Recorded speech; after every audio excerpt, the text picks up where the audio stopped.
the All Indiana Podcast Network. This is AC's Conversations. AC's Conversations is about sports, music, TV, movies, and more. Everything and more. Everything is ready to go. That include the latest news and rumors, along with interviews with the biggest names in sports and entertainment. This is AC's Conversations with your host, News 8 Sports Director. The man is the real deal. Let's go to work, fella. Anthony Calhoun. There's nobody that knows this team more than the guy sitting right here to my left. We're talking about the voice of the Indy 11. He knows all sports here, right? My man here, Greg Rakestraw. Thank you for joining us here tonight. Glad to have you here.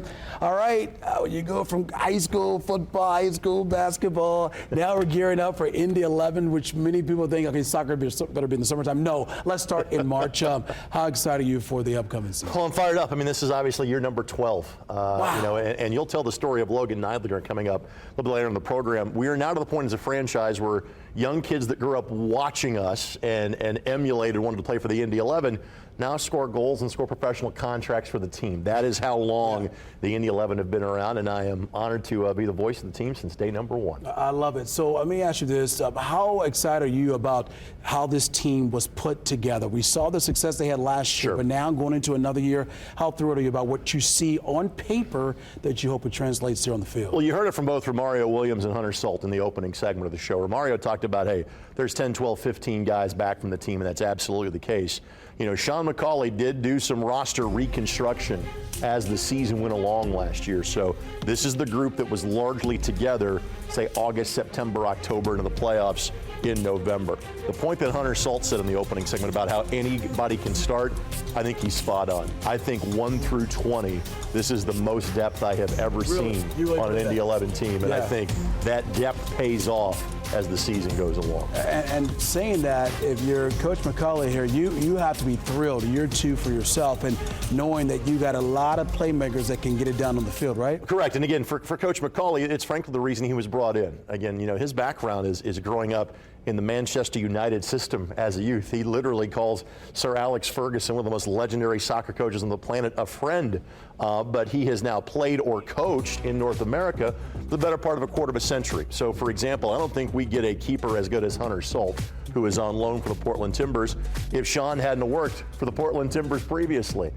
We've got a young man named Finn McRobb that is going to come off the bench for us as a defender. He was in the Minnesota United system last year, where Sean was the caretaker manager for them at the end of the 2023 season. So playmakers, yes, but Sean is the roster maker and has done a good job of putting this group together. Yeah, we're looking at pictures here of Coach now. It seems like, you know, his players, they have a lot of respect for him. He seems like he has a good time. Walk us through this for all the folks who are getting ready for this season. What type of coach we're looking at? He is a player's coach, but he is also a guy, for example, I have loved my relationship with pretty much every coach in the Indy 11, but there has not been a man that is more receptive to, hey, happy to be on the radio show. Hey, happy to talk to you on the broadcast than Sean McCauley. He is always a guy that I've got an open line to. And I think he does a great job of walking the fine line between being a player's coach but holding guys accountable. And I think we also have the right mix of young guys like Logan, like Hunter, et cetera, but also the veteran players. You saw from Cam Lindley, a guy like Aiden Quinn, who we yet to mention, he's one of the best 11 players in the history of the league. Jack Blake, who we saw briefly, he is a guy that I think is going to be the leading goal scorer for this group, and he's now in his 10th year of playing professional soccer again. It's the right combination in terms of talent, in terms of depth, in terms of attitude. Maybe there have been bigger off seasons in terms of impact signings, but in terms of the way the roster is constructed, I think it's the deepest group we've ever had. Yeah, you know, when you look at the makeup of this team right now, how good can this team be?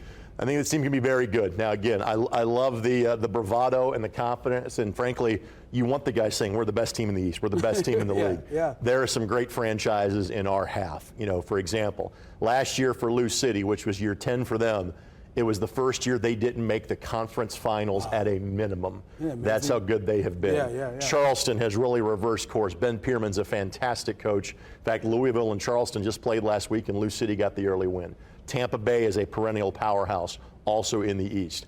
we were the 4th seed last year. I know our goal is to finish higher. I think it's possible, but there are other really quality franchises. We got to find a way to get by during the course of the regular season. So you say this team can be very, very good.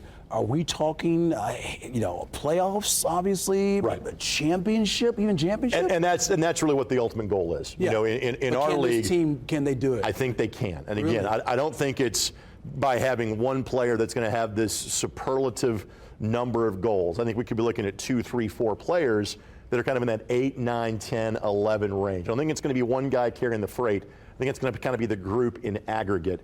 Again, making the playoffs for a 3rd consecutive year, something Sean McCauley has talked about, that's not happened in the history of this franchise. Which is in terms itself. of winning a playoff game, you got to go back to 2019, for that to be the case, when the Indy 11 were just a few seconds away from hosting the USL Championship match, and it kind of got away late against Lou City. So, frankly, I think making the playoffs, winning at least a round, if not more, that's some of the big goals this team has. All to put right, together. some high expectations here for Indy 11. I do want to ask you about this because there's nothing like the mic, right? Right.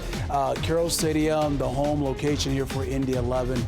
We saw better success from this team at home last year. Why was that, and how special can that place be for them this year? Well, our fan base is tremendous. So, saw the open of the broadcast, look good, play good, right? And when we debuted those home kits a little while back, we were out at West Fork Whiskey, just across from the training grounds of the Indy 11. Place was absolutely packed. Our fan base is wonderful. There's only a couple of places, maybe Louisville, New Mexico in our league, that even come close to matching the atmosphere of the mic of the Brickyard Battalion and the passion of our fan base. So it is a true home field advantage we have here with the Indy 11. Okay, before I get you out, I want to ask you, brought up Louisville. So this rivalry, this rich rivalry, we're not seeing them for a long time. What are we talking about? What the first match? I'm okay. I'm honestly okay with that. So what you're referencing last year is we played them April the 6th. That was the national television debut of the USL on CBS, and there was a combined 8 goals scored. That was great. I want to make sure I got my ducks in a row before we see the guys that comprise half of LIP AFC, the greatest thing in the history of stuff, that rivalry with Lou City. I'm okay with waiting to play them until the end of August so we get a better idea, what you got. All right, last thing. Any message to these to the fans out there, Indy 11 fans, these soccer fans who are ready to see some great soccer? You guys have been wonderful, and you've been wonderful since day number 1. Let's hope we bring a championship home for you. Again, I think this is a really talented squad we put together. Hoping 2025 can be a great year. I'm loving it, and I'm hoping you're going to be very busy all the way late in the fall, right? I need more to do in November, right? That's right, man. Greg Rakestraw, of course, he'll be on the call for all the Indy 11 games coming up here on Wish TV and, of course, on My Indy TV, Channel 23 as well. He is the best. Thank you, my brother, for coming in.